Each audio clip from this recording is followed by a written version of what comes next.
Assalamualaikum warahmatullahi wabarakatuh.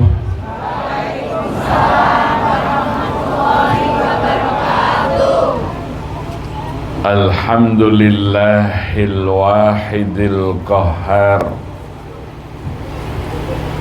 alladzi arsala Muhammadal Mustafal Mukhtar. Ashhadu an la ilaha illallahul ahadul jabbar al-mutakabbiru mutta'alis satar. Wa ashhadu anna Muhammadan abduhu wa rasuluhu sayyidul jinna wal bashar. Allahumma salli wa sallim wa barik ala sayyidina Muhammad wa ala alihi wa ashabihil abrar. Amma ba'd. Raditu billahi rabba wa bil islami dina wa bi Muhammadin nabiyya wa rasula. Rabbi zidni ilma warzuqni fahma, amin. Yang saya muliakan para alim, para ulama, para asatidah yang dimuliakan Allah Subhanahu wa ta'ala. Yang saya hormati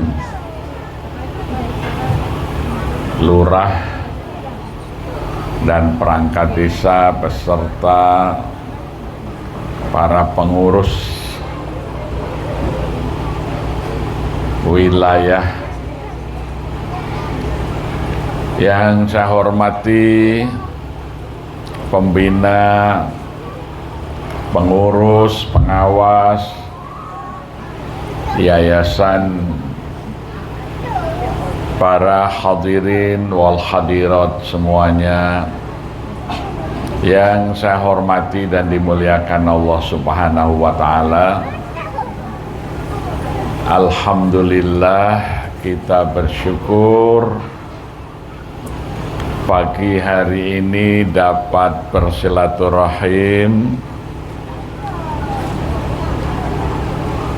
dengan niat ibadah kepada Allah. Mudah-mudahan hadirnya Bapak Ibu semuanya di sini dicatat sebagai amal soleh di sisi Allah Subhanahu wa ta'ala. Amin.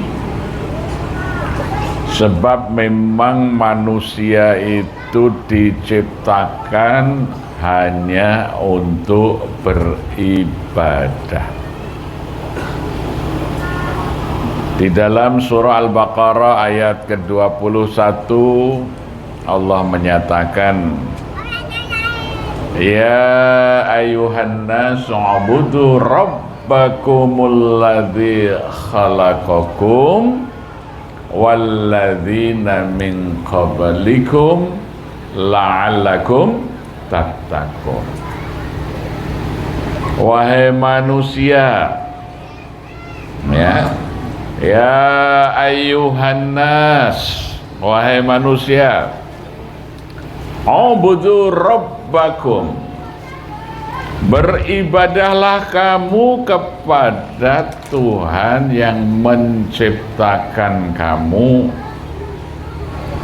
walladzina min qablikum, dan juga Tuhan itu yang menciptakan orang-orang sebelum kamu, yaitu bapak ibumu, nenekmu, kakekmu, buyutmu, ya, canggahmu, warengmu, udek-udek siwurmu, ya.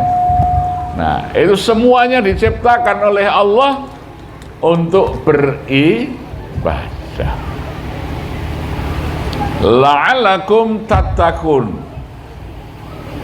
dan hendaklah kamu bertakwa. Jadi kita diciptakan oleh Allah dengan tugas beribadah, dan agar kita menjadi hamba Allah yang bertakwa. Apalagi kita baru saja melaksanakan perintah Allah sebulan penuh, yaitu ibadah puasa Ramadan. Sama puasa Ramadan itu tujuannya, ya ayyuhalladzina amanu kutiba alaikumus siyamu kama kutiba alal ladzina min qablikum la'allakum tattaqun. Tujuannya supaya kita bertakwa. Kenapa kita harus bertakwa? Karena sukses itu hanya diberikan Allah kepada mereka yang bertakwa. Tidak ada kesuksesan kecuali kepada orang-orang yang bertakwa. Sukses itu apa, Bu, Pak? Sukses itu kalau kita bisa kembali ke asal kita, yaitu masuk surga. Ya, jadi kita ini berasal dari surga. Manusia diciptakan Allah, ditempatkan di dalam surga, kemudian diturunkan ke bumi untuk diuji, bisa nggak kembali ke dalam surga itu. Nah, mereka yang sukses adalah mereka yang bisa kembali ke dalam surga sebagai tempat asal di mana manusia diciptakan. Maka Allah menyeru, wasari'u ila maghfiratin min rabbikum wa jannatun 'arduhas samawati wal ardh u'iddat lil muttaqin. Bersegeralah kamu kepada ampunan Allah dan surga yang seluas langit dan bumi, yang disediakan bagi orang-orang yang bertakwa. Kita ini disuruh bersegera. Wasari'u. Ya. Di dalam surat Al-Qasas ayat ke-77, Allah memerintahkan kepada kita, wabtaghi fima ataqallahu daral akhirah wala tansa nasibaka minad dunya. Wabtaghi, carilah olehmu, ya, fima ataqallahu darul akhirah, yaitu kebahagiaan di kampung akhirat nanti. Wala nasibaka minad dunya, tapi jangan kamu lupakan nasibmu di dunia. Jadi yang harus kita cari itu darul akhirah, kampung akhirat. Dunia itu hanya jangan lupa. Tapi terbalik, biasanya kita ini bekerja bersungguh-sungguh, berkejaran untuk dunia, akhiratnya sekedar jangan lupa. Nggih, kowe do nyambut gawe sing sregep ning aja lali salat. Ming aja Padahal perintah Allah justru yang paling penting itu akhiratnya itu. Wabtaghi fima ataqallahu darul akhirah wala tansa nasibaka minad dunya. Maka ad-dunya mazra'atul akhirah. Sesungguhnya dunia ini hanyalah ladangnya akhirat. Kita di sini menanam, ya, mengetam, memanennya nanti di akhirat. Ya. Tetapi manusia yang mengalami sakit jiwa dan hatinya sulit sekali untuk bisa menyadari bahwa tujuan hidup yang harus diraih itu adalah surga, kembali ke asal kita yang penuh dengan kemuliaan, kenikmatan, kebahagiaan.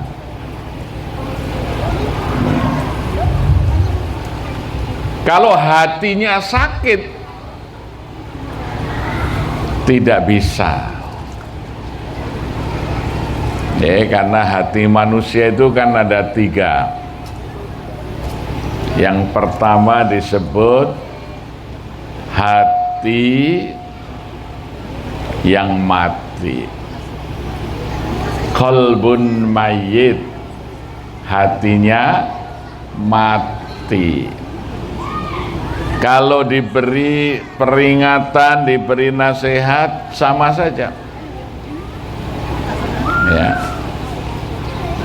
Mereka telah khatamallahu ala qulubihim wa ala sam'ihim wa ala abasarihim ghisawah.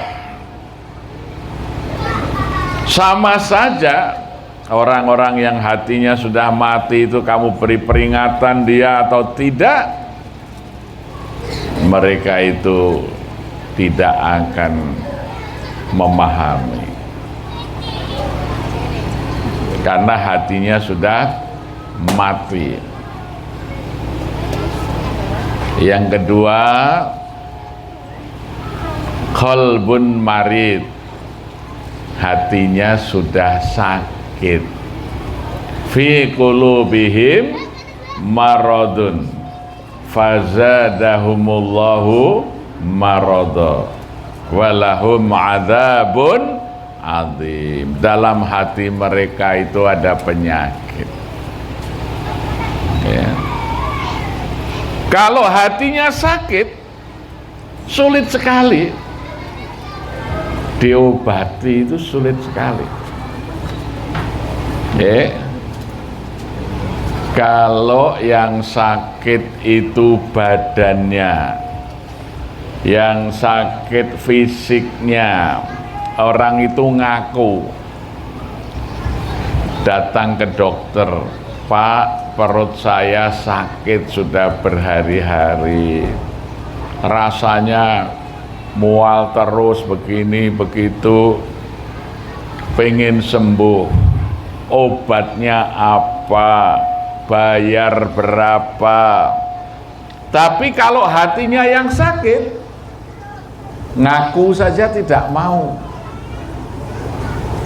Ya, kalau yang sakit badannya ngaku, datang, Pak, saya ini jantung sakit, sesak nafas saya. Tapi kalau hati yang sakit, diberitahu saja nggak mau itu. Sampean tidak ikhlas ya? Oh, ikhlas itu. Gitu ya. Jadi mesti membantah kalau orang sakit hati itu, ya, keadaan sakitnya ditutup-tutupi. Tapi kalau sakit fisik, orang membuka dan mengakui.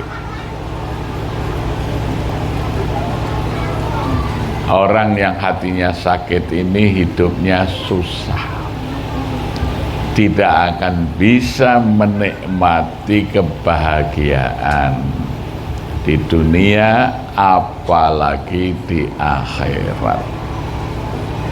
Mereka yang akan bisa menikmati kebahagiaan di akhirat hanya hati mereka yang bersih, yang selamat, bi qalbin salim. Itulah orang-orang yang bertakwa. Oleh karena itu kita itu disuruh oleh Allah hidup beribadah menjadi orang yang bertakwa. Sebab kalau kita bertakwa, nanti di akhirat kita akan ditempatkan di dalam surga yang mengalir sungai-sungai di bawahnya, surga yang luasnya seluas langit dan bumi. Uiddat lil muttaqin. Di dunia orang yang bertakwa akan mendapat jalan keluar kalau menghadapi kesulitan-kesulitan. Dalam surah At-Talaq ayat ke-6 Allah menyatakan wa may yattaqillaha yaj'alahu mahraja. Barang siapa bertakwa kepada Allah, Allah akan memberi jalan keluar dari kesulitannya. Dan Allah akan memberi rezeki min haitsu la yahtasib, dari arah yang tidak pernah disangka-sangka datangnya. Ya, jadi Allah itu kepada orang yang bertakwa itu kalau memberi bukan sekedar pemberian biasa, tapi Allah akan memberi dengan pemberian yang tidak pernah disangka oleh yang diberi itu, sehingga ini menjadi kebahagiaan, jadi surprise ya. Jadi kalau misalnya suami memberi belanja tiap bulan kalau gajian ya, atau kalau panen diberikan, itu pemberian yang biasa, sudah bisa diduga. Wah, ini tanggal 1 suami gajian sekian, sudah dihitung nanti Pak dikeluarkan sekian. Menerima itu biasa saja. Tapi kalau tiba-tiba diberikan sesuatu yang tidak pernah disangka, Bu, coba buka matamu ini, ayah bawa apa ini? Wah, diberikan itu cincin, gelang, kalung emas. Surprise, bahagia. Caranya Allah kalau membahagiakan orang yang bertakwa itu min haitsu la yahtasib. Allah itu memberi sesuatu yang tidak disangka-sangka dari mana. Jadi kalau kita ingin hidup sering dapat surprise, dapat kejutan-kejutan yang membahagiakan, kuncinya adalah bertakwa. Wa may yattaqillaha yaj'alu mahraja wa yarzuqhu min haitsu la yahtasib. Wa may yatawakkal 'alallah fahuwa hasbuh. Dan siapa mau menyerahkan diri, menyerahkan segala urusannya kepada Allah, Allah yang akan mencukupi kebutuhannya. Kebutuhannya itu akan dicukupi oleh Allah. Ya. Ini contoh. Satu hari saya dikabari oleh tetangga-tetangga, rumah di dekat rumah saya itu, dekat Masjid Jogokarian, itu mau dibeli oleh sebuah yayasan, mau dibangun rumah sakit 5 lantai. Dan yayasan itu yayasan yang bergerak di dalam misi keagamaan yang berbeda dengan agama masyarakat. Maka saya berpikir nanti masjid saya itu hanya 3 lantai, ukurannya hanya 1478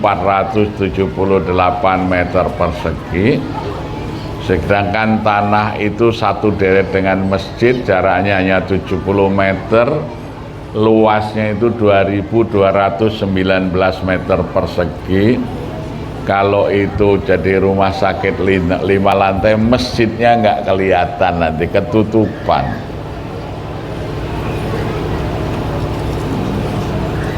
Maka saya berpikir bagaimana tanah itu bisa dibeli oleh masjid. Maka saya datangi pemiliknya di Jakarta itu, karena keluarga pemilik ini sudah pindah di Jakarta, rumah itu mau dijual. Saya datangi, Mas, rumah panjenengan itu yang di Jogokarian dijual berapa? Itu kemarin sudah deal harganya dengan calon pembeli untuk rumah sakit itu 15,5 miliar. Tapi belum deal di dalam tahapan pembayaran, karena maunya hanya dibayar 50%. Nanti kalau sudah selesai sertifikatnya balik nama baru mau dilunasi. Saya itu butuh nutup utang di bank. Utang saya di bank 8 miliar lebih. Kalau hanya separuh 7,5 nggak cukup nutup utang. Saya masih punya utang, saya pengen dibayar lunas. Saya bilang, boleh nggak dibeli masjid? Kaget dia. Dibeli masjid, Pak? Masjid punya uang, Pak? Dia bilang, insya Allah. Berapa kalau dibeli masjid? Sama, Pak, saya kasih harga 15,5 miliar, tapi harus dibayar lunas. Kalau masjid mau memberi, saya kasih waktu 1 bulan. Nah, Bapak Ibu sekalian, 1 bulan mencari uang 15,5 miliar. Saya bilang, ya insya Allah saya usahakan. Saya pulang, kalau saya ngumpulkan masyarakat rapat, ayo ngumpulin uang 1,5 miliar sebulan, 15,5 miliar 1 bulan untuk bayar tanah, mungkin semuanya pusing. Kalau ini kebutuhan, insya Allah Allah akan mencukupi. Maka saya hanya mengunggah di grup WA jamaah masjid, insya Allah kita akan membeli rumah Jalan Jogokarian 68 15,5 miliar dalam bulan ini.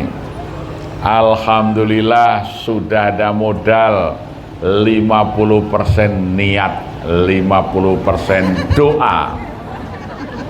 Mohon dibantu berdoa. Sama dengan ibu-ibu ini, jawabnya hehehe gitu. Sebagian besar amin, hehehe. Aminnya itu ditambah gambar orang ketawa. Tapi saya yakin kalau ini memang kebutuhan, niat kita mempertahankan syiar agama Allah, pasti Allah akan mengurusnya. Wa may yatawakkal 'alallah fahuwa hasbuh. Tidak sampai seminggu ada orang telepon dari Surabaya, seorang profesor. Pak Kiai bisa tindak ke Surabaya? Ada apa, Prof? Ngisi ceramah di kampus saya. Ini 3 kali rektor. Nah, saya datang ke Surabaya. Selesai ceramah, beliau bertanya, katanya mau membeli tanah ya. Kenapa harus dibeli? Saya jelaskan, karena ini nanti mau dibangun rumah sakit besar 5 lantai. Masjid saya nggak kelihatan nanti. Oh gitu Pak. Terus saya bergurau saja. Kalau profesor punya uang, saya pinjam 15,5 miliar. Jaminannya rumah itu, karena rumah itu murah harganya kalau dihitung pasaran hari ini. Beliau hanya tersenyum aja. Sampai selesai saya pulang, tidak ada apa-apa. Tapi seminggu kemudian beliau telepon lagi, Pak Kiai bisa ke Surabaya lagi? Baik, saya mau ngumpulkan keluarga dan teman saya, nanti Pak Kiai kasih tausiah. Baik, saya datang, habis selesai saya memberikan tausiah, profesor ini mengatakan, Pak Kiai mohon maaf ya, saya tidak bisa meminjamkan uang 15,5 miliar karena nggak biasa minjamkan uang. Tapi saya dan keluarga serta teman-teman sudah sepakat, itu tanah yang beli kami silahkan nanti dikelola. 15 hari. Hari ke-25 kami sudah transaksi, kita undang notaris, kita kumpulkan masyarakat menyaksikan. Sudah bisa langsung lunas. Allah itu ada. Kalau orang mau berserah diri kepada Allah, wa may yatawakkal 'alallah fahuwa hasbuh. Kalau itu kebutuhan, Allah akan mencukupi. Tapi kalau keinginan belum tentu dicukupi. Ini kebutuhan menjaga agama Allah, syiar agama Allah, niat kita berusaha. Maka yang paling penting dalam hidup ini, niat itu harus benar. Niat itu harus karena Allah. Kadang-kadang hidup kita, urusan kita menjadi rumit karena kita tidak ikhlas. Mau membangun karena biar dianggap kita ini kaya, kita ini maju, kita ini hebat. Padahal belum waktunya. Ya. Tapi kalau itu kebutuhan, Allah akan mencukupi. Maka kami tidak pernah itu yang namanya membuat proposal permohonan bantuan.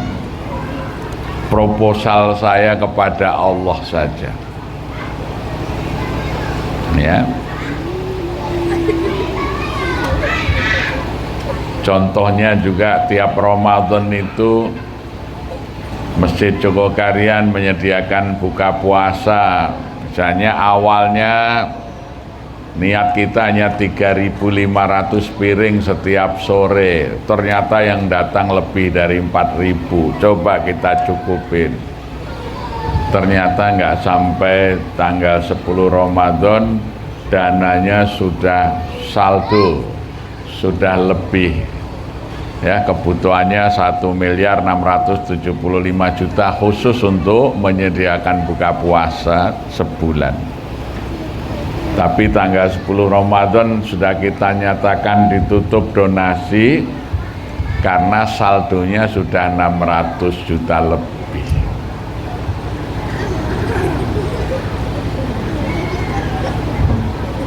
Karena apa?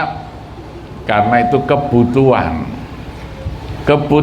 kita untuk mensyiarkan agama Allah, mengikuti sunnah Rasulullah, memuliakan orang yang berpuasa dengan memberi buka puasa. Man fatara fihi shaiman kana lahu maghfiratan lidunubihi wa raqabatin minan nar. Barang siapa mau memberi buka puasa kepada orang yang berpuasa di dalam bulan Ramadan itu, lahu maghfiratan lidunubihi wa raqabatin minan nar, baginya ampunan dari dosa-dosanya dan pembebasan dari api neraka. Jadi awal Ramadan itu uangnya belum ada, ya kita pinjamin dulu dengan apa yang kita punya. Tapi kita yakin karena itu kebutuhan kita dalam mensyiarkan agama Allah, wa may yatawakkal 'alallah fahuwa hasbuh. Allah akan mencukupi kebutuhannya.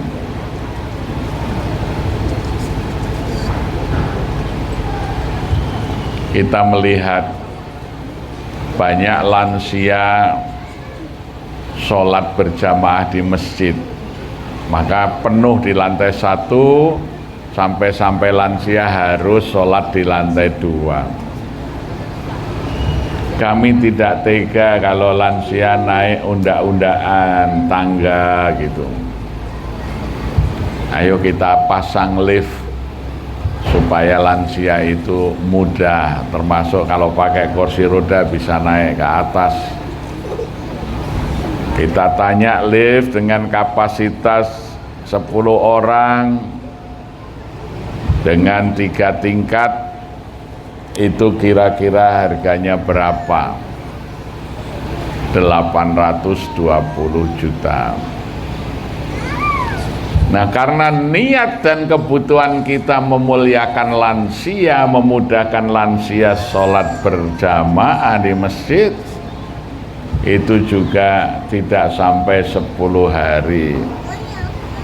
Ketika kita mulai pasang spanduk, mohon maaf jika ibadah Anda terganggu, kami sedang masang lift untuk memudahkan lansia naik ke lantai 2 dan lantai 3. Orang pada nanya, berapa Pak biayanya pasang lift itu? 820 juta. Kami ikut 10 hari itu masuk 900 juta. Sekali lagi, kalau ini niatnya memuliakan lansia sebagai ibadah yang diperintahkan Allah, kita memuliakan para orang tua. Jangan membiarkan orang tua itu susah dan berat. Berbeda kalau niat kita itu cuma untuk gagah-gagahan. Masjid kita akan pasang lift 3 lantai. Mungkin netizen yang baca publikasi kita malah macam-macam, masjid aja kayak mall gitu ya. Nah, jadi mari hidup ini kita luruskan niat. Apa yang kita kerjakan itu sebagai niat kita beribadah kepada Allah untuk meraih takwa, maka Allah yang akan mencukupi semua apa yang kita butuhkan. Ya. Itu sudah janji Allah. Wa may wa may yattaqillaha yaj'alahu mahraja wa yarzuqhu min haitsu la yahtasib wa may yatawakkal 'alallah fa huwa hasbuh.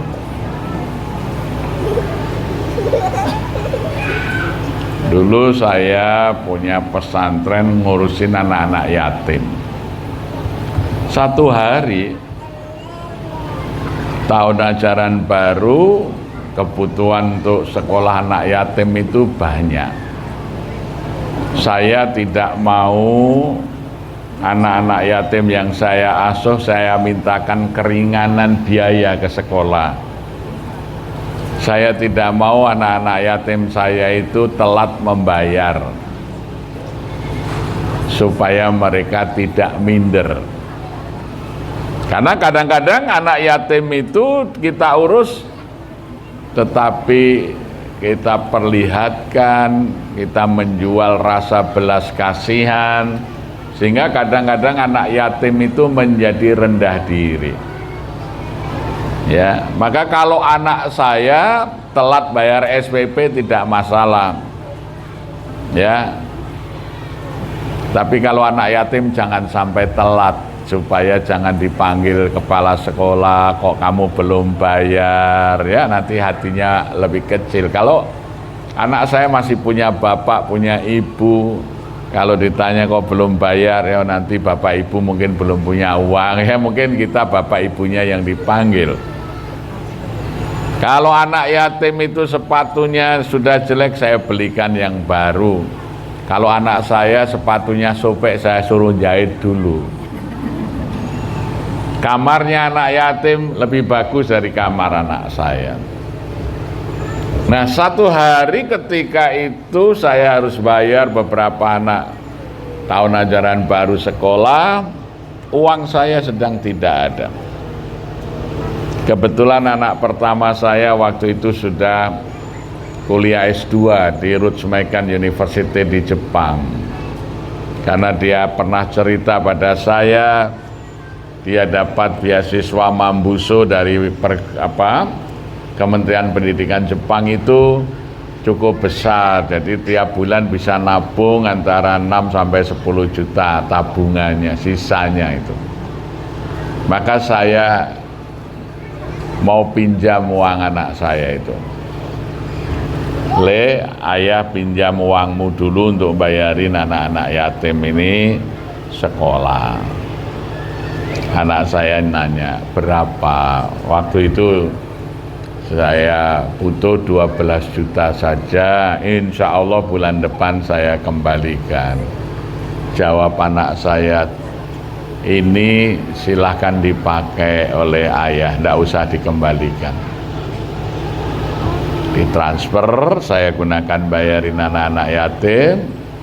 Tidak sampai 2 minggu anak saya ngabarin, ya mohon doa restu, saya berangkat ke Swiss, dapat penghargaan sebagai mahasiswa teladan tingkat internasional, ya, di St. Gallen University. Di sana dia diberi kesempatan pidato di hadapan 4 presiden Eropa dan 60 menteri keuangan seluruh dunia.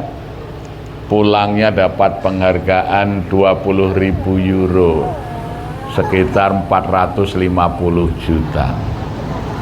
Ngasih bapaknya 12 juta untuk biaya anak yatim, nggak sampai setengah bulan Allah memuliakannya, mendapat penghargaan, masih mendapat uang 450 juta. Karena apa? Niatnya birrul walidain, dan tahu uangnya itu oleh bapaknya digunakan untuk ngurusin anak-anak yatim.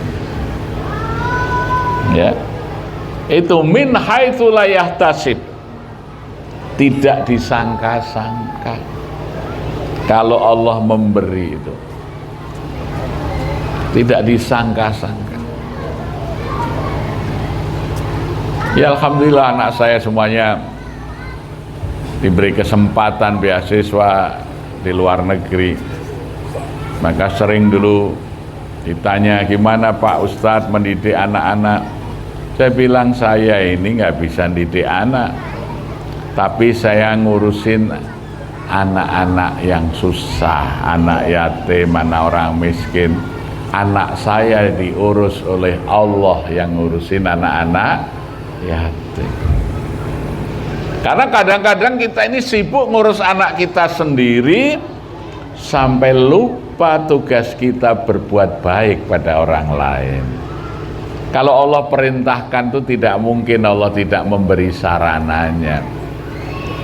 Ya, jadi orang itu jadi pegawai negeri, kalau sudah ada SK-nya, diberi tugas, pasti Allah menyiapkan anggaran, gaji dan tunjangannya. Allah juga begitu, kalau Allah memerintahkan kita suruh ngurusin anak yatim, Allah itu pasti menyediakan. Tidak mungkin Allah hanya merintah saja, tidak mungkin. Merintah juga sekaligus dengan memberikan sarananya. Maka kalau kita niat melakukan kebaikan karena Allah, jangan pernah khawatir. Allah lah yang akan memberikan apa yang diperlukan itu. Tapi niatnya harus kita jaga. Ini yang paling berat, menjaga niat.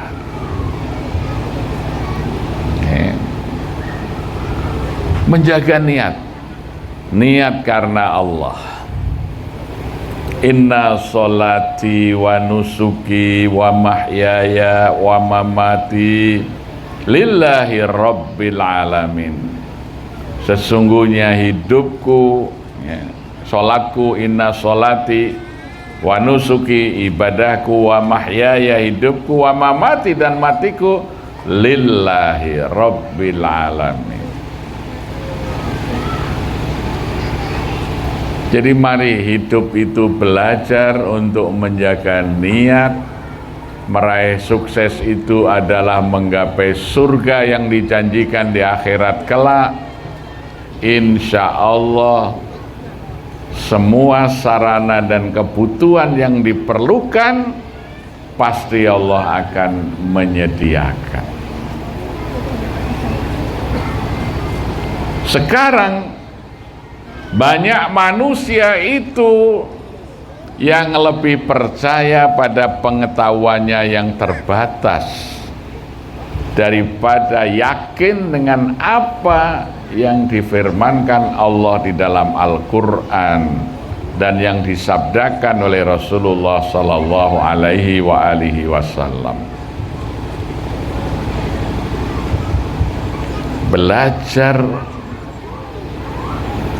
di sekolah, selebih tinggi cara sekolah kita, pendidikan kita, semakin sulit untuk percaya kepada apa-apa yang diperintahkan Allah. Lebih percaya pada nalar yang berdasarkan pengalaman yang sebentar, berdasarkan dengan informasi yang terbatas. Sementara informasi Allah yang jelas dalam Quran sering tidak membuat kita itu yakin. Ya. Jadi semakin tinggi pendidikan seseorang, kadang-kadang semakin tidak yakin dengan apa yang difirmankan Allah dalam Quran. Wa may yattaqillaha yaj'alahu mahrajan. Kalau kamu mau bertakwa, Allah memberi jalan keluar dari tiap kesulitannya. Allah akan memberi rezeki dari arah yang tidak disangka datangnya. Tetapi kadang-kadang orang selalu berpikir rezeki itu selalu berkait dengan pekerjaan, selalu berkait dengan usaha, selalu berkait dengan status. Ya. Dulu Imam Syafi'i waktu muda juga pernah mengalami seperti itu. beliau berdebat dengan Imam Malik, gurunya. Imam Malik mengatakan, dalam Quran Allah perintahkan kamu bertakwa saja kepada Allah. Wa may yatawakkal 'alallah fahuwa hasbuh, Allah akan mencukupi kebutuhanmu. Wa may yattaqillaha yaj'al lahu makhraja, kalau kamu bertakwa Allah memberi jalan keluar dari kesulitanmu. Ya, wa yarzuqhu min haitsu la yahtasib, Allah akan memberi rezeki dari mana yang tidak pernah kamu sangka datangnya. Imam Syafi'i berpendapat, ya kan kita harus berusaha untuk dapat rezeki itu. Maka Imam Syafi'i minta izin keluar dari tempat pendidikannya Imam Malik itu, kemudian mencari pekerjaan. Imam Syafi'i dapat pekerjaan tukang memetik anggur di kebun anggur. Karena dia bekerja sungguh-sungguh, ulet, bekerja keras, memetik anggur dengan banyak, rapi. Pemilik kebun senang sekali, sampai Imam Syafi'i ini diberikan upah yang banyak, masih diberi hadiah anggur yang paling enak, yang paling bagus. Maka dengan bangganya Imam Syafi'i datang kepada Imam Malik, ya guru, apa yang jadi pendapatku benar. Jadi aku bekerja maka aku dapat upah, bahkan karena kerjaku bagus ini aku dapat hadiah anggur yang paling enak. Maka ini upah dan anggurnya yang enak aku persembahkan untuk guru. Imam Malik tersenyum, ambil anggurnya yang enak dimakan. Ya kamu kan dapat upah dan anggur kerja, lah saya ini duduk saja ngajar ngaji di meja ini, uangnya dan anggurnya datang sendiri, kamu antar ke sini, ya itu, ya. Nah, karena saya melaksanakan perintah Allah, bertakwa, tugas saya sebagai alim mengajar. Nah, apa? Lah kamu yang kerja keras itu kamu datangkan ke sini rezekinya dari Allah, min haitsu la yahtasib. Aku enggak membayangkan berpanas-panas di kebun memetik anggur. Tetapi anggur yang paling enak, upah yang kamu dapat, aku nikmati. Ya. Jadi kadang-kadang kita ini dalam hidup, bekerja itu kita anggap sebagai sumber penghasilan.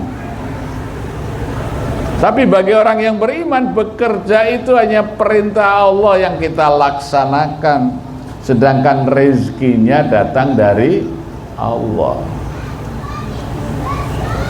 Nah, kalau suatu bangsa mempunyai keyakinan yang demikian, hidupnya itu tenang, bahagia. Indonesia ini negeri besar, kekayaannya oleh Allah karena kita sudah beragama Islam. Allah memberi kemurahan dengan sumber alam yang melimpah ruah. Ya, jadi di mana ada orang-orang Muslim tinggal, Allah itu memberikan kemurahan kepada alamnya. Di dunia itu 63% sumber mineral dan energi ada di Timur Tengah. Di negara-negara Arab tuh minyak, gas, ya. Di Indonesia yang mayoritas Muslim, minyak, gas, ya, emas, tembaga sampai dengan nikel banyak sekali, melimpah ruah. Nah, cuma kalau belum diberikan keberkahannya oleh Allah, justru yang menikmati orang lain. Ya, dulu kita ini diberikan kelebihan sumber rempah-rempah, Di Eropa yang waktu itu ya membutuhkan rempah-rempah karena di sana kadang mengalami musim dingin yang ekstrim, perlu cengkeh, pala, ya, rempah-rempah untuk penghangat badan, tidak ada pohonnya. Nah, maka justru ketika kita menghasilkan rempah-rempah yang mahal nilainya itu, yang datang penjajah, Portugis ke sini, Inggris ke sini, Belanda ke sini menjajah kita, justru dengan kekayaan alam kita hidup menderita. Hari ini nikel melimpah yang datang Cina, pindah ke sini sampai laut kita dipagari. Nelayan mau melaut, lautnya ada pagernya. Ya. Pulau-pulau yang digunakan untuk beternak ikan udang direklamasi, ya, sehingga orang-orang berdatangan di sini, pendatang hidup kaya raya, mengelola alam kita. Orang-orang Amerika, orang-orang Inggris mengelola sumber-sumber minyak kita, mereka kaya raya, Caltex, Chevron, Unocal, ya. Itu perusahaan-perusahaan minyak yang kaya raya itu, pengusaha minyak dunia, Rockefeller, ya, itu yang bekerja sama dengan Riza Khalid menyediakan minyak untuk Pertamina, ya, ternyata minyaknya Pertalite dikasih merek Pertamax. Jadi rakyat itu bedanya Pertalite dan Pertamax cuma Pertalite harus antri, Pertamax tidak, jebule podo wae. Untuk sampai 19.000 triliun itu nilai korupsinya itu. Tapi sekarang adem ayem saja. Ya, masih adem ayem. Kenapa? Rockefeller yang di belakang para pemain minyak dunia itu, ya, dengan kekuatan ekonomi dan politiknya sulit sekali dihadapi.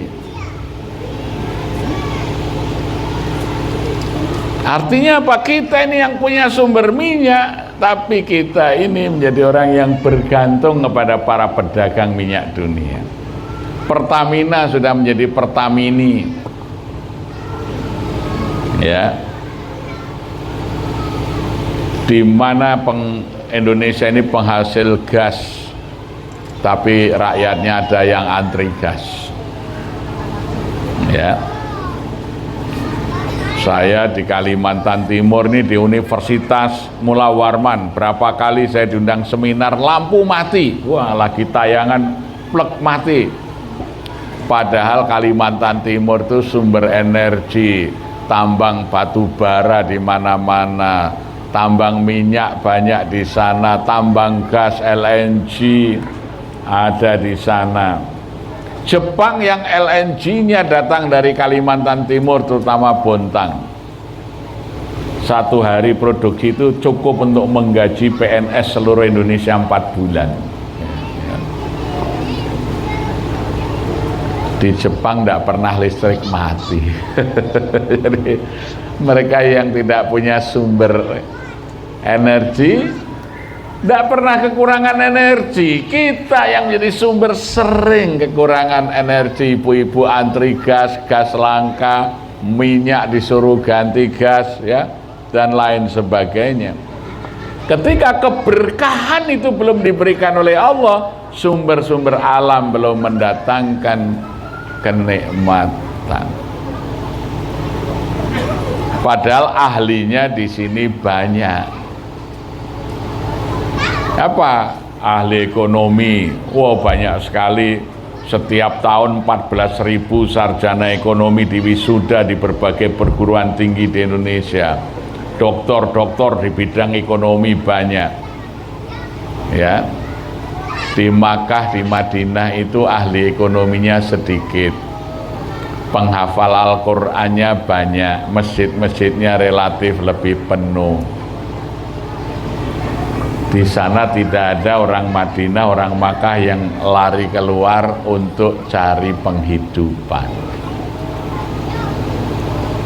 Di sana tidak pernah terjadi kekurangan gas listrik, mati. Ya, kenapa? Berkah.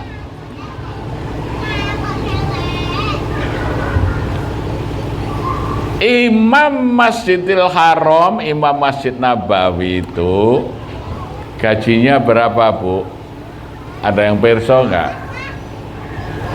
Gaji Imam Masjidil Haram kayak Syekh Abdurrahman As-Sudais, Syekh Dahostani,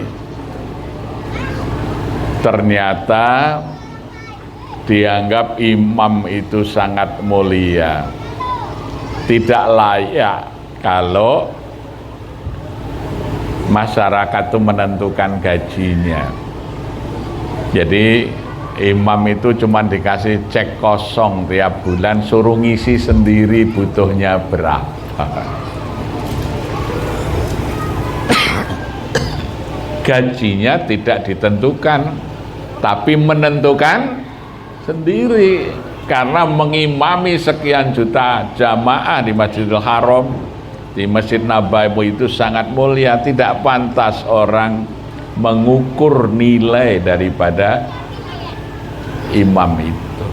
Maka diserahkan kepada imamnya itu sendiri mengisi cek yang disediakan tiap bulan itu, dia mau butuh berapa.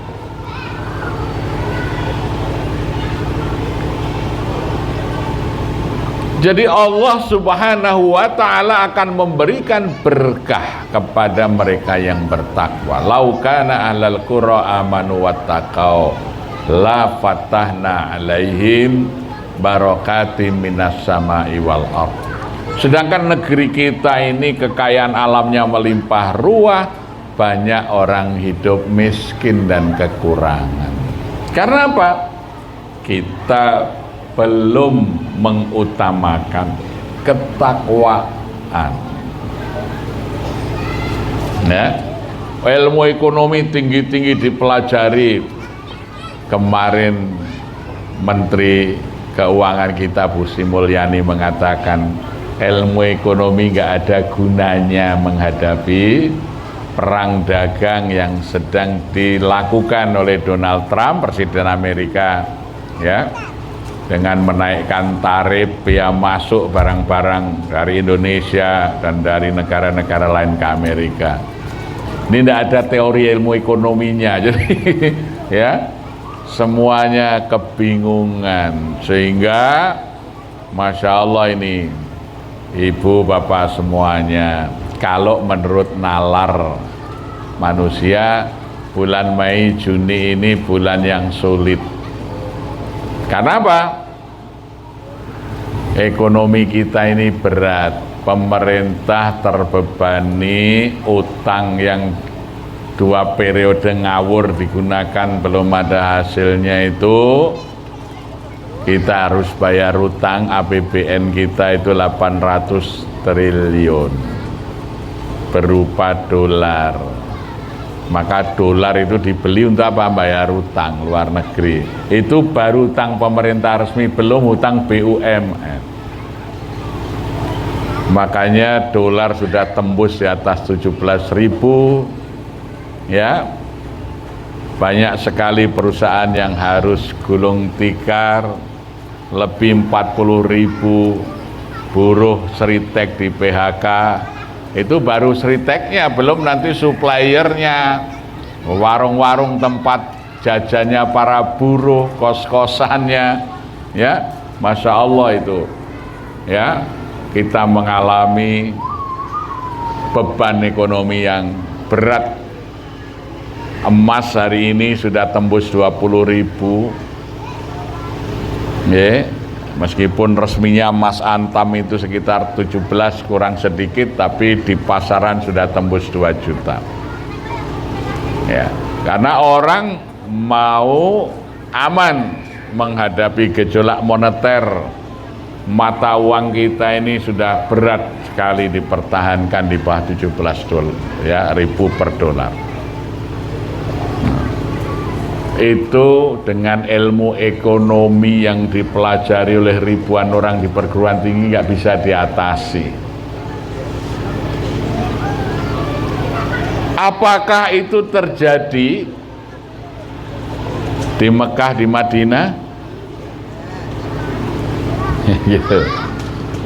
Karena apa? Kita melihat ya, kalau pagi-pagi kita itu ke pasar-pasar sudah ramai di Indonesia ini, tapi masjidnya masih sepi.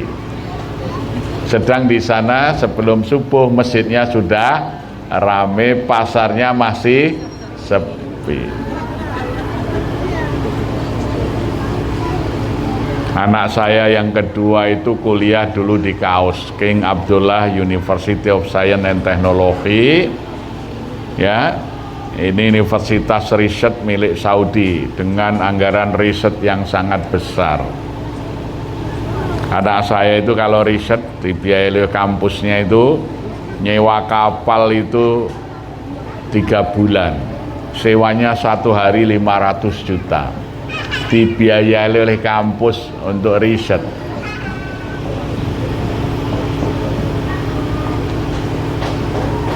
Di sini biaya risetnya nggak ada. Nah, apa yang membedakan? Sama-sama bumi kita mengandung sumber-sumber energi, di sana cukup, di sini kurang. Karena di sana semangat melaksanakan perintah Allah lebih tinggi. Sementara kita di sini semangat melaksanakan perintah Allah rendah. Maka sekolah kita itu kalau hanya sekolah biasa tidak akan menyelesaikan masalah. Alhamdulillah di sini ada sekolah SDT Al-Kautsar yang menambah dengan hafalan Quran, tapi juga lebih penting adalah pembinaan karakter menjadi hamba yang bertakwa. Itu yang sangat dibutuhkan. Oleh karena itu membangun peradaban untuk kesejahteraan umat itu harus dimulai dengan menggerakkan masyarakat untuk beribadah dengan baik. Ini pengalaman ya, pengalaman. Saya menjadi ketua Takmir Masjid Jogokarian itu tahun 99. Waktu itu infak masjid itu setahun 8.640.000 1 tahun. Saya survei, saya data penduduk kampung Jogokarian waktu itu 2.973 orang. Yang Muslim 2.642 orang. Muslim yang sudah wajib sholat waktu itu 1.839. Muslim yang sudah wajib sholat yang belum sholat masih 816 orang. Maka program saya adalah membuat gerakan mensolatkan orang hidup. Jadi saya datangi rumah-rumah warga yang belum sholat, kita ajak untuk sholat, kita berikan bimbingan sholat. Kemudian yang sudah sholat, kita ajak untuk sholat berjamaah di masjid. Tanggal 15 Mei tahun 2000 saya buat undangan seperti undangan pengantin itu untuk menghadiri sholat berjamaah 5 waktu di masjid, supaya mereka seneng kalau subuh saya sediakan kopi, susu dan snack.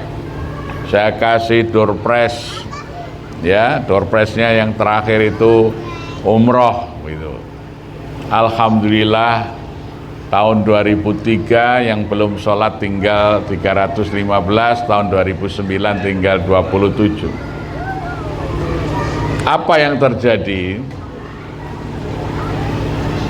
Infak masjid itu tahun 2003 meningkat dari 8.640 menjadi 43 juta, meningkat terus. Tahun 2020 yang lalu masa Covid itu malah mencapai 12 miliar satu tahun. Dulu yang bayar zakat hanya 19 orang muzaki, zakat malnya hanya 5 juta. Sekarang ada 659 orang yang membayar zakat mal, zakatnya yang terhimpun 3,5 miliar. 80% yang bayar zakat dulu mustahik, sekarang sudah menjadi muzaki. Jadi dengan menggerakkan masyarakat untuk sholat berjamaah di masjid, Allah berikan kemakmuran, kesejahteraan. Tidak hanya ya masjidnya yang makmur, masyarakat dimakmurkan oleh Allah. Dulu nggak ada orang kenal kampung Jogokarian itu mana, sekarang dari mana-mana orang berdatangan. Dulu buka puasa nggak ada 100 piring, sekarang lebih dari 4.000 setiap sore. Okay. Jadi oleh karena itu memperbaiki masyarakat, memperbaiki kehidupan itu adalah dengan menggerakkan ibadah dan takwa.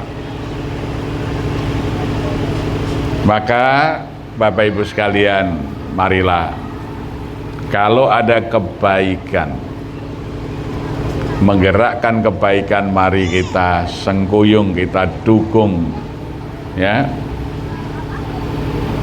Karena orang yang bertakwa, ya, orang yang bertakwa itu cirinya itu yang pertama bukan sholatnya, tapi apa Bu? Infaknya. Coba baca surat Ali Imran 133. Wasari'u ila magfiratin min rabbikum wa jannatun arduhas samawati wal ardu uiddat lil muttaqin alladzina yunfiquna fis sarra'i wadharra. Orang yang bertakwa itu yang berinfak dalam keadaan lapang maupun sempit. Pernah seorang sahabat bertanya kepada Rasulullah, "Ya Rasulullah, ayu sedaqatil a'zam?" Ya Rasulullah, sedekah seperti apa sedekah yang paling baik itu? Rasulullah mengatakan, sedaqatil a'zam, sedekah yang agung, sedekah yang paling mulia itu sedekah ketika kamu sehat, kamu miskin, kamu masih pengen kaya, dan kamu masih berat mengeluarkannya. Itu sedekahmu yang paling baik. Bukan sedekahnya orang yang sudah sakit sangat parah, kemudian mengumpulkan orang-orang, dia mengatakan yang sekian untuk fulan, yang sekian untuk fulan. Jadi ternyata sedekah yang baik itu sedekah saat kita masih sehat, kita masih miskin, kita masih pengen kaya, dan kita mengeluarkannya masih dengan berat. Sebab orang sehat itu keinginannya banyak, makanya berat mengeluarkan itu. Kalau orang yang sudah sakit-sakitan, ya dia sudah nggak butuh banyak, ya, butuhnya cuma obat. Ya. Saya itu Ramadan kemarin safari dakwah ke Bali. Ternyata pulang dari Bali kalah oleh makhluk kecil namanya nyamuk. Saya pulang itu dehidrasi, drop, bawa ke rumah sakit. Oh Bapak ini trombositnya turun, HB-nya turun, gulanya turun, semuanya tensinya turun karena kena demam berdarah. Saya kaget, Dok. Wong saya ini orang tua kok kena demam berdarah. Saya pikir demam berdarah itu penyakitnya anak-anak. Oh siapa saja bisa kena. Ya, sampai hari ini HB saya masih rendah sehingga masih lemes, maka kemana-mana masih pakai kursi roda. Ya, makan tidak berselera, bahkan minum itu sampai dokter saya bilang, Pak Ustadz ini kurang minum, minimal kalau botol seperti ini ya 8 botol sehari. Saya paling 2-3 botol, kadang nggak habis itu. Akhirnya kreatininnya naik sampai 4. Wah, ini kalau sampai 9 nanti harus cuci darah loh Pak Ustadz, minumnya yang banyak. Minum saja berat itu, susah. Kalau sakit ya, kalau sudah sakit-sakitan itu ya infak ada pahalanya, tapi pahalanya lebih utama yang masih sehat, karena yang sehat pengen makan yang enak, pengen kemana-mana, pengen ini, sehingga mengeluarkan infak itu lebih berat daripada orang yang sakit-sakitan. Saya harus pakai kacamata hitam karena efeknya itu mata saya kalau kena cahaya itu terus silau. Ya ini jadi bukan karena gaya pakai kacamata hitam, karena sakit ini. Jadi wah, Masya Allah, oleh Allah dicabut nikmatnya, kurangi nikmat mata, kurangi nikmat makan. Ya Masya Allah, inilah dunia itu. Nah, maka ketika kita sehat, ketika kita masih miskin, ketika kita masih pengen kaya, ketika kita mau berinfak itu berat, kita keluarkan, itulah shodaqatil a'dham, sedekah yang terbaik yang besok pasti akan kita syukuri di sisi Allah. Ya.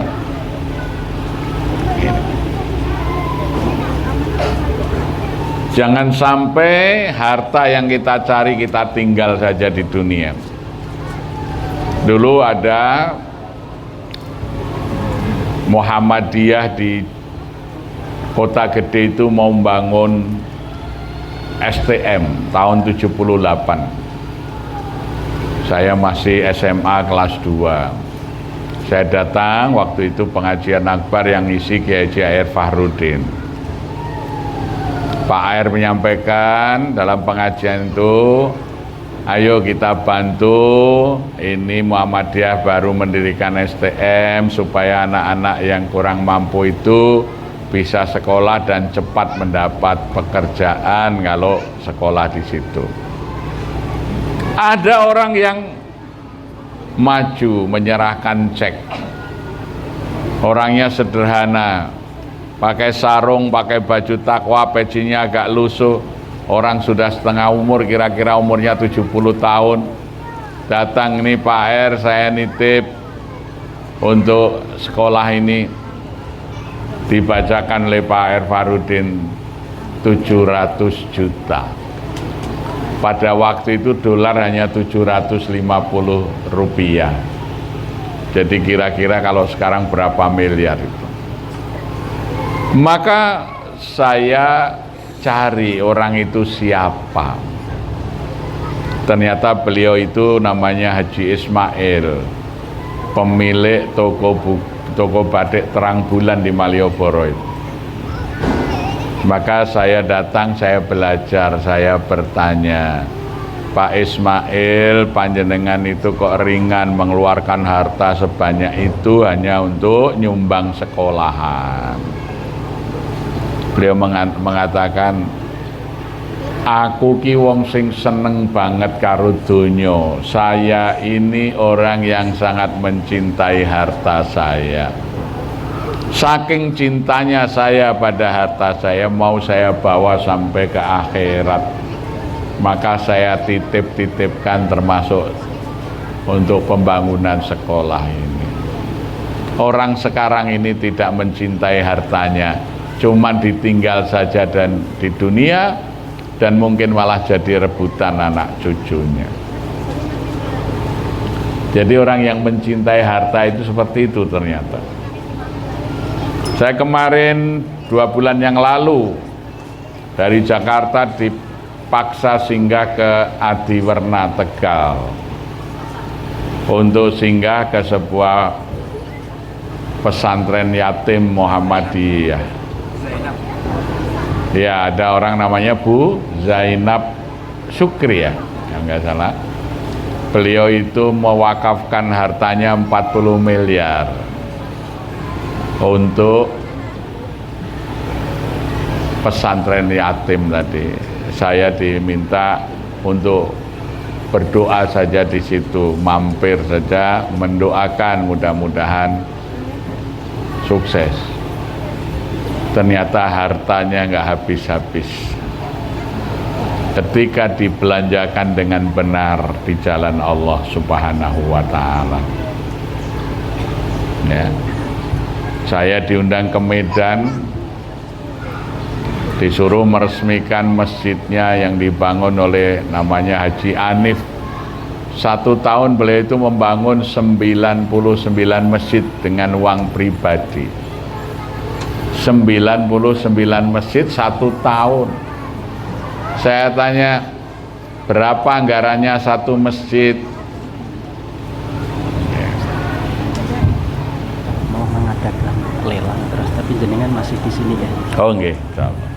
Nah, ternyata masjid yang kecil itu dibangun 6 miliar, yang besar 30 miliar. Jumlahnya setahun yang dibangun 99 masjid. Saya pulang, diantar oleh beliau langsung ke bandara. Di ruang tunggu VIP itu beliau mengatakan, Pak Kiai saya kasih 5 mobil ya. Saya dikasih 5 mobil baru. Saya gunakan untuk ambulan masjid, untuk mobil relawan masjid, tidak saya gunakan sendiri. Kemudian 3 bulan sesudah itu putranya datang mencari saya, mengabari bapaknya meninggal dan berwasiat saya mau dikasih masjid. Tapi saya bilang saya baru saja bangun masjid di pesantren saya hanya butuh bangun asrama. Nah, putranya bilang, ya sudah kalau gitu bangun asrama saja, berapa anggarannya? Saya bilang ya paling 1,5 miliar, ya sudah saya transfer. Masya Allah ya. Jadi banyak orang-orang yang oleh Allah diberikan kelonggaran dan kesadaran. Bahkan pernah ada kejadian aneh. Satu hari saya ditelepon oleh Bu Suciati almarhumah. Ini yang bangun Masjid Suciati di Sleman, pengusaha ayam. Ditelepon, Pak Kiai sore ini bisa ke rumah, ke kantor saya enggak? Ada apa Bu? Wah ini penting, saya punya tamu orang aneh ini. Harus Pak Kiai ini yang nemani saya nemui. Ya baik, saya datang ke situ. Ternyata ada seorang Tionghoa dari Semarang, teman bisnisnya, mau mengasih uang 2,5 miliar. Untuk apa? Disuruh membangunkan masjid. Lah saya tanya, kenapa sampean bukan Islam kok mau bangun masjid? Saya lihat Bu Suciati ini dulu membangun masjid. Ketika mulai bangun masjid itu dulu bisnis ayamnya sehari hanya 83.000 ekor. Motong ayam itu 83.000 ekor sehari. Setelah bangun masjid sehari 140.000 ekor. Jadi sing marai sugih ki bangun masjid. Jadi orang Tionghoa itu tadi mikir pesugihan ini gawe masjid, maka dia pengen bangun masjid ben dadi sugih. Masya Allah ya.